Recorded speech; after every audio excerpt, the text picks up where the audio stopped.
Hello students, our today's topic is male reproductive system. Or in last class what we completed was the changes that occur during puberty in male and female. Now because we are dealing with reproduction chapter, that is reproduction in human beings, and human beings are a complex organism, so they have, you know, that they have special organs and organ system for performing a particular function. Similarly, for even for the function of reproduction or for performing reproduction, they also have a special system called as the reproductive system. When we call something a system, that means to say that there are many organs which are involved to perform a particular function and forming a system. So now when we discuss about reproductive system, first thing what we have to discuss is male reproductive system.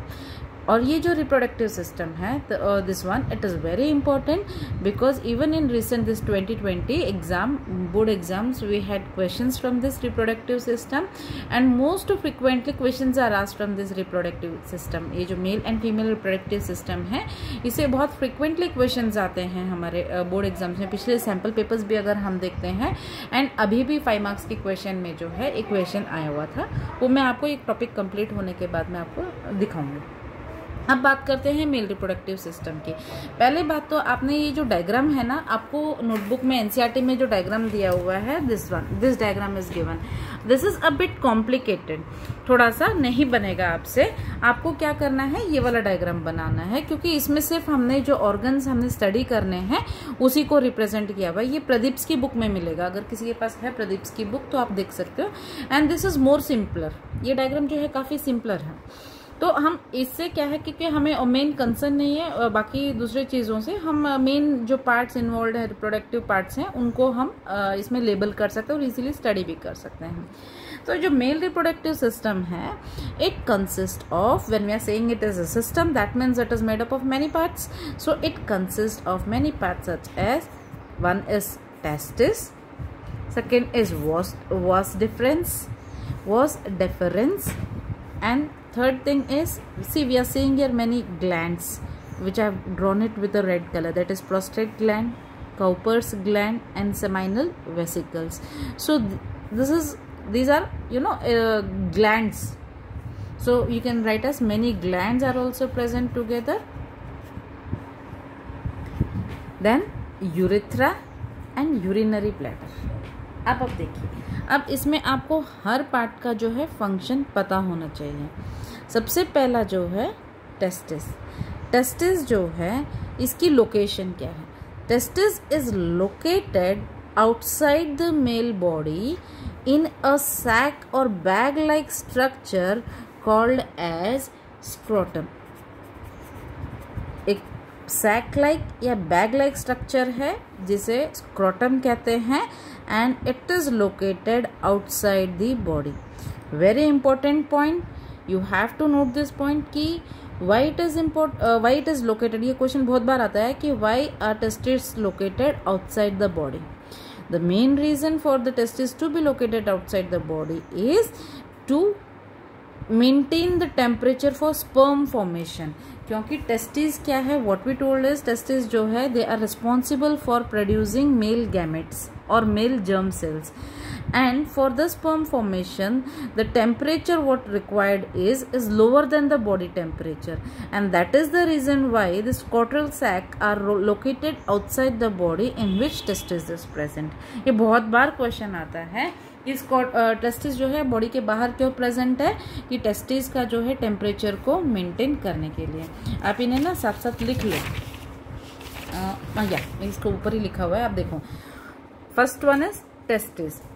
इसका main function है, सबसे पहला testis का function है, it produces sperm cell और male gamete और male germ cell. उसी को स्पर्म कहते हैं, उसी को मेल जर्म गैमेट कहते हैं या मेल जर्म सेल कहते हैं. First thing. Second thing, it also produces a male hormone called testosterone. Testosterone, ये आज हम शायद थर्ड या फोर्थ टाइम डिस्कस कर रहे हैं क्लास में। कंट्रोल एंड कोऑर्डिनेशन से हमने इसको डिस्कस करना शुरू किया था कि testosterone is a male hormone which is responsible for the development of secondary sexual characters in males. जो सेकेंडरी सेक्सुअल कैरेक्टर्स है, अब सेकेंडरी सेक्सुअल कैरेक्टर्स किनको कहते हैं कि एक तो ये जो रिप्रोडक्टिव पार्ट्स हैं ये तो प्राइमरी कैरेक्टर्स है जो मेल में होंगे, लेकिन सेकेंडरी कैरेक्टर्स कौन से हैं जो रिप्रोडक्शन में तो पार्टिसिपेट नहीं करते लेकिन उसको डिफाइन करते हैं कि हाँ ये मेल है, जैसे कि बियर्ड का प्रेजेंट होना, widening of chest, what we discussed in last class, the different changes that is development of facial hair and thick hair on legs and arms. तो इस तरह के जो कैरेक्टर्स होते हैं ये सेकेंडरी सेक्सुअल कैरेक्टर्स होते हैं। That is low pitch sound, that is कि हस्की वॉइस हो जाता है। तो इन सब ये जो कैरेक्टर्स हैं these are all under the influence of the hormone testosterone and इसका सेक्रेशन जो है ये मेलनेस के लिए रिस्पॉन्सिबल है। Next is scrotum. अब टेस्टिस की लोकेशन है, testis are located in scrotum and scrotum lowers the temperature for sperm formation than the body temperature। जो मैंने आपको अभी बोला इसको साथ साथ लिख लो कि सेकेंड थिंग, अरे बहुत बार आता है ये क्वेश्चन कि why are testis located outside the body, तो उसके लिए ये आंसर है कि they lower the body temperature for sperm formation. Third thing is vas deferens. अब वास डेफरेंस आपको यहाँ क्या नजर आ रहा है? It is a duct like structure, एक ट्यूब जैसा स्ट्रक्चर है और टेस्टिस से निकलता हुआ and it is joining what urethra. इतना आपको डायग्राम में समझ में आ रहा है ना? तो ये एक, अब इसका काम यहाँ से टेस्टिस से शुरू हो रहा है, तो दैट मीन और टेस्टिस क्या बना रहा था? स्पर्म्स बना रहा था। तो that means it is for transportation of sperms. तो see, vas deferens is a duct और a tube which is responsible for transportation of sperms. जो किसके लिए रिस्पॉन्सिबल है? स्पर्म के ट्रांसपोर्टेशन के लिए रिस्पॉन्सिबल है। Next is seminal vesicles, a tube which is responsible for transportation of sperms। जो किसके लिए रिस्पॉन्सिबल है? स्पर्म के ट्रांसपोर्टेशन के लिए रिस्पॉन्सिबल है। Next is seminal vesicles, prostate gland and Cowper's gland। तो ये जो है ये ग्लैंड्स हैं, ये दीज आर डिफरेंट ग्लैंड्स और इनका क्या काम है? ये जो ग्लैंड्स हैं ये अपना secretion, they are adding their secretion to the sperms. ये अपना सेक्रेशन, जो भी ये सेक्रेशन इनका जो सेक्रेशन है वो स्पर्म्स को ऐड करते हैं so that the transportation of sperms become easy, first thing. And the second thing is they also provide nourishment to the sperms. जो स्पर्म सेल्स हैं या मेल गैमेट्स हैं या जर्म सेल्स हैं उनका ट्रांसपोर्टेशन आसान हो जाए और दूसरा उनको नरिशमेंट मिले। ये दो इसके फंक्शन हैं। किसका? कि जो भी ये वेसिकल्स, ये seminal vesicles, prostate gland and Cowper's gland, they are adding their secretion to the sperm and the reason for that is that one thing is the sperm get nourishment from that and another one is that the transport becomes easy. Then another point, sperm along with the secretion of these glands is known as semen. That is, sperm along with secretion of glands, along with secretion of glands, what it will be called as? It will be called as semen. Next part is urethra. Urethra पहले पढ़ा होगा कहीं, है ना? ध्यान आ रहा? अरे ये तो किसका पार्ट था? एक्सक्रीटरी सिस्टम का पार्ट था। हम इसे रिप्रोडक्टिव सिस्टम में क्यों पढ़ रहे हैं भाई? ये जो यूरेथ्रा है ये अब एक्सक्रीटरी सिस्टम में क्या काम था इसका? It was an opening of urinary bladder and the function of urethra was exit of urine from the urinary bladder, और यूरिन को जो है बाहर निकालना बॉडी से, ये काम था यूरेथ्रा का. But in males and in females the length of urethra varies. Females have a shorter urethra as compared to the males. Males have a longer urethra, a duct, a tube like structure.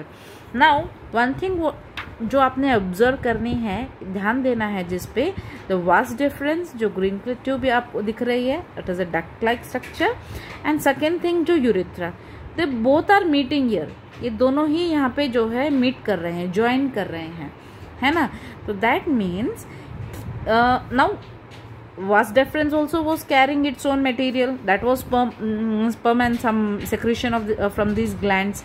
And another thing that this one, what urethra is carrying, it is carrying the urine.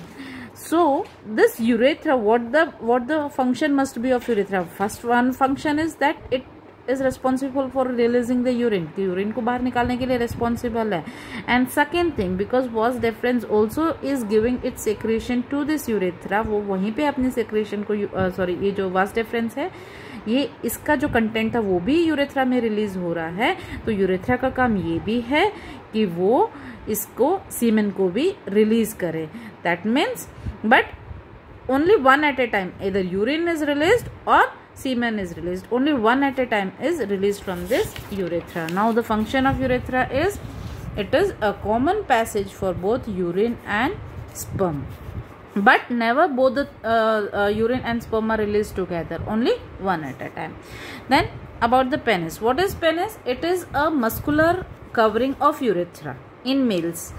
Urethra के ऊपर muscular covering है, and again it is responsible for releasing the sperm and urine. उसका भी function क्या है? Sperm और urine को release करना. Next is, yes one more, it becomes larger and erect while releasing urine and sperm, because it is a muscular organ with erectile muscles. So its function is the function of these muscles is to make it erect while releasing the urine and sperm. अब आता है एक important point highlighted, because ये जो है अभी आया था इसमें 1 मार्क के क्वेश्चन में, कि जो स्पर्म है how do they move towards the egg, जो एग है या ओवा है वहाँ तक ये कैसे पहुँचेंगे, कैसे स्पर्म्स. तो मेन क्या है कि इसका जो स्ट्रक्चर है स्पर्म का, दैट इज रिस्पॉन्सिबल, स्पर्म का जो स्ट्रक्चर है that is responsible for that. Because उसका कैसा स्ट्रक्चर है कि स्पर्म जो है उसमें एक हेड रीजन होता है, नेक रीजन होगा और एक मिडिल पीस होता है. और इसके स्ट्रक्चर भी है, वो 12th क्लास में पूरा आप डिटेल में पढ़ोगे कि एग्जैक्टली कहाँ पे फूड रिजर्वायर प्रेजेंट है, कहाँ पे वो है. आपका जो मेन कंसर्न है इज विद द टेल, कि जो स्पर्म है, one thing is sperm is a motile cell, यानी कि वो अगर हम इसको माइक्रोस्कोप के नीचे देखते हैं तो you will see them moving like worms, जैसे कीड़े मूव करते हैं ना, जैसे पानी में कीड़े मूव करते हैं, इस तरह से मूव करते हुए दिखाई देंगे ये cells if they are observed under microscope. And that movement is due to the presence of a tail which makes it motile, and it is the presence of this tail which helps sperm to move towards the egg, जो egg के तरफ move करने में उसको help करती हैं. So sperms are the male gametes that consist of mainly genetic material and have a long tell that help them to move towards the female gamete, जो उन्हें कहाँ पे मूव करने के लिए हेल्प करेगी?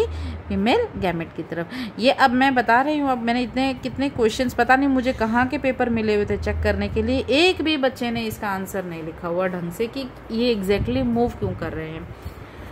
ठीक है, तो ये दैट्स ऑल फॉर टुडे. आज हम इतना ही करेंगे. इससे जो रिलेटेड क्वेश्चन है उसको नेक्स्ट वीडियो में डिस्कस करेंगे. बच्चे फिर आप परेशान होते हो, आपको रिटर्न वर्क भी हो जाता है, काफ़ी क्लासेस हो जाती हैं तो लेंथी हो जाता है वीडियो. तो इसका जो कंसर्न क्वेश्चन है वो नेक्स्ट वीडियो में डिस्कस करेंगे, और फीमेल रिप्रोडक्टिव सिस्टम हम डिस्कस करेंगे. एक बार अपने जो NCERT है उसको आप रीडिंग करो, उसमें और जो समझ में नहीं आता है वो लाइन आप अंडरलाइन करके या वो पार्ट आप अंडरलाइन करके मुझे आप या तो फ़ोटो भेज सकते हो व्हाट्सएप पे, या अपने डाउट्स जो है आप मुझसे पूछ सकते हो, ठीक है। तो आपको जो लास्ट टाइम इस वाले में हमने किया था, that is reproduction in human beings, इसमें जो है पूरा जो हमने क्लास में डिस्कस किया था प्यूबर्टी और changes that occur in male and female, तो वो सब इस वाले पोर्शन में दिया हुआ है। And then there is a small paragraph given for the male reproductive system. तो आप ये दोनों ही जो है एनसीईआरटी में साथ साथ में इसकी रीडिंग करना, और फिर मुझसे जो कोई डाउट हो तो आप उसको पूछना, ठीक है। So that's all for today and thank you.